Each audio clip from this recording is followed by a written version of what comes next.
Ezra గ్రంథము 6వ అధ్యాయము. అప్పుడు రాజైన దర్యావేషు ఆజ్ఞ ఇచ్చినందున బబులోనులో ఖజానాలోని దస్తావేజు కొట్టులో వెదకగా మాదీయుల ప్రదేశమందు ఎగ్బతానాయను పురములో ఒక గ్రంథము దొరికెను. దానిలో వ్రాయబడి ఉన్న ఈ సంగతి కనబడెను. రాజైన కోరెషు ఏలుబడిలో మొదటి సంవత్సరమందు అతడు యెరూషలేములో ఉండు దేవుని మందిరమును గూర్చి నిర్ణయించినది. బలులు అర్పింపతగిన స్థలముగా మందిరము కట్టింపబడవలెను. దాని పునాదులు గట్టిగా వేయబడవలెను. దాని నిడివి 60 మూరలును దాని వెడల్పు 60 మూరలును ఉండవలెను. 3 వరుసలు గొప్ప రాళ్ల చేతను 1 వరుస క్రొత్త మ్రానుల చేతను కట్టింపబడవలెను. దాని వ్యయమును రాజు యొక్క ఖజానాలో నుండి ఇయ్యవలెను. మరియు యెరూషలేములోనున్న ఆలయములో నుండి నెబుకద్నెజరు బబులోనునకు తీసుకొని వచ్చిన దేవుని మందిరము యొక్క వెండి బంగారు ఉపకరణములు తిరిగి అప్పగింపబడి యెరూషలేములోనున్న మందిరమునకు తేబడి దేవుని మందిరములో వాటి స్థలమందు పెట్టబడవలెను. కావున రాజైన దర్యావేషు ఈలాగు సెలవిచ్చెను. నది అవతల అధికారి అయిన తత్తెనై అను నీవును షెతర్బోజ్నయి అను నీవును నది అవతల మీతో కూడనున్న అపెర్సెకాయులును యూదుల జోలికి పోక దేవుని మందిరపు పని జరగనిచ్చి వారి అధికారిని పెద్దలను దేవుని మందిరమును దాని స్థలమందు కట్టింపనీయుడి. మరియు దేవుని మందిరమును కట్టించున్నట్లుగా యూదుల యొక్క పెద్దలకు మీరు చేయవలసిన సహాయమును గూర్చి మేము నిర్ణయించినదేమనగా, రాజు యొక్క సొమ్ములో నుండి అనగా నది అవతల నుండి వచ్చిన పన్నులో నుండి వారు చేయు పని నిమిత్తము తడవు ఏమాత్రమును చేయక వారి వ్యయమునకు కావలసిన దాని ఇయ్యవలెను.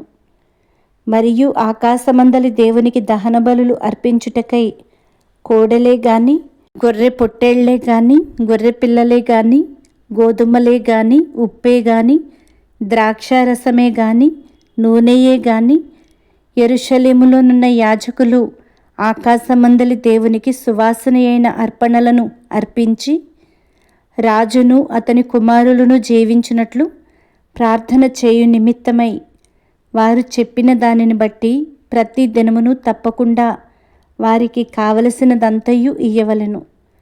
ఇంకనూ మేము నిర్ణయించినదేమనగా, ఎవడైనను ఈ ఆజ్ఞను భంగపరచిన ఎడల వాని ఇంటి వెన్నుగాడి ఊడదీయబడి నిలువనెత్తబడి దాని మీదవాడు ఉరి తీయింపబడును. ఆ తప్పును బట్టి వాని ఇల్లు పెంట రాసి చేయబడును. ఏ రాజులే గాని ఏ జనులే గాని ఈ ఆజ్ఞను భంగపరచి యెరూషలేములోనున్న దేవుని మందిరమును నశింపచేయుటకై చెయ్యి చాపిన ఎడల తన నామమును అక్కడ ఉంచిన దేవుడు వారిని నశింపచేయును. దర్యావేషు అను నేనే ఈ ఆజ్ఞ ఇచ్చి తిని, మరియు అది అతి వేగముగా జరగవలెనని వ్రాయించి అతడు తాకీదుగా పంపించెను.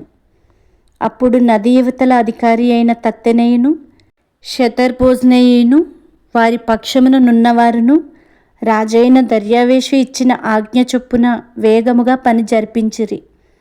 యూదుల పెద్దలు కట్టించుచు ప్రవక్త అయిన హగ్గయియు ఇద్దో కుమారుడైన జకర్యాయు హెచ్చరించుచున్నందున పని బాగుగా జరిపిరి. ఈ ప్రకారము ఇశ్రాయేలీల దేవుని ఆజ్ఞను అనుసరించి వారు కట్టించుచు కోరెషు దర్యావేషు అర్తహషస్త అను పారసీక దేశపు రాజుల ఆజ్ఞ చొప్పున ఆ పని సమాప్తి చేసిరి. రాజైన దర్యావేషు ఏలుబడి యందు 6వ సంవత్సరము ఆదారు నెల 3వ నాటికి మందిరము సమాప్తి చేయబడెను. అప్పుడు ఇశ్రాయేలీయులను యాజకులను లేవీయులను చెరలో నుండి విడుదల నొందిన తక్కిన వారును దేవుని మందిరమును ఆనందముతో ప్రతిష్ఠించిరి. దేవుని మందిరమును ప్రతిష్ఠించినప్పుడు 100 ఎడ్లను 200 పొట్టేళ్లను 400 గొర్రెపిల్లలను ఇశ్రాయేలీలకందరికిని పాప పరిహారార్థ బలిగా ఇశ్రాయేలీల గోత్రముల లెక్క చొప్పున 12 మేకపోతులను అర్పించిరి. మరియు వారు యెరూషలేములోనున్న దేవుని సేవ జరిపించుటకై మోషే యొక్క గ్రంథమందు వ్రాసిన దానిని బట్టి తరగతుల చొప్పున యాజకులను వరుసల చొప్పున లేవీయులను నిర్ణయించిరి. చెరలో నుండి విడుదల నొందిన వారు మొదటి నెల 14వ దినమున పస్కా పండుగ ఆచరించిరి. యాజకులను లేవీయులను తమను తాము పవిత్రపరచుకొని పవిత్రులైన తరువాత చెరలో నుండి విడుదల నొందిన వారందరి కొరకును తమ బంధువులైన యాజకుల కొరకును తమ కొరకును పస్కా పశువును వధించిరి. కావున చెరలో నుండి విడుదల నొంది తిరిగి వచ్చిన ఇశ్రాయేలీయులను ఇశ్రాయేలీయుల దేవుడైన యెహోవాను ఆశ్రయించుటకై దేశమందుండు అన్యజనులలో అపవిత్రత నుండి తమ్మును తాము ప్రత్యేకించుకొనిన వారందరూ వచ్చి తిని పులియని రొట్టెల పండుగను 7 దినములు ఆనందముతో ఆచరించిరి. ఏలయనగా ఇశ్రాయేలీయుల దేవుని మందిరపు పని విషయమై వారి చేతులను బలపరచుటకు యెహోవా అష్షూరు రాజు హృదయమును వారి వైపు త్రిప్పి వారిని సంతోషింపజేసెను.